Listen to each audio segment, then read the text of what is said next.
Window. Cara buat konektor. Sambung. Twist. Twist.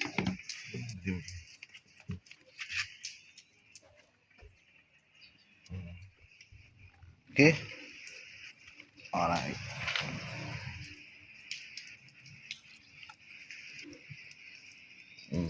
Tambah satu skru. Agak-agak lah sebab jangan kat sini. Sini ada Swiss. Kita buat sini. Cun-cun. Cun-cun Cina.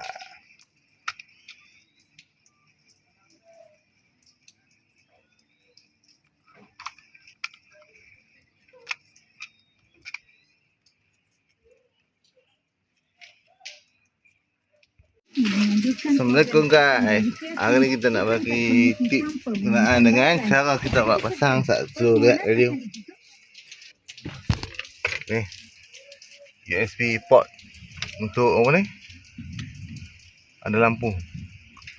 Untuk kita cas belakang kan. Ni saya buka kereta Mavic lah. Okey. Cara-cara buat dia senang je. Tak perlu potong wire. Okey. Cuma kena ada konektor. Konektor 2. Ni. Lepas tu cari wire api. Wire api yang tengah ni ya. Okey. Wire api tak macam Mavic ni. Kalau macam Mavic ni standard wiring dia, yang tengah ni wire api lah.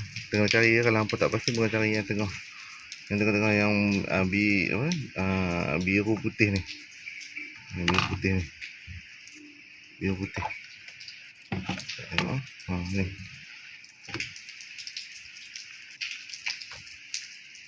Ni. Ya, tangan satu lah ni pegang. Ni, biru putih. Biru putih. Biru lain kuning. Silap. Maaf. Biru lain kuning. Ambil jolok kat wire depan ni.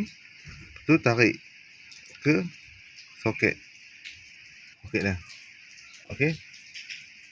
Bila tarik kat soket dia, yang lagi satu ni untuk body hitam ni kan, wire hitam dia dari merah hitam lah. Merah tadi kita sambung dengan wire power window kan. Ni power window Swiss. Ambil yang tengah, line tengah. Kuning biru line kuning. Yang tadi saya tunjuk tadi kan.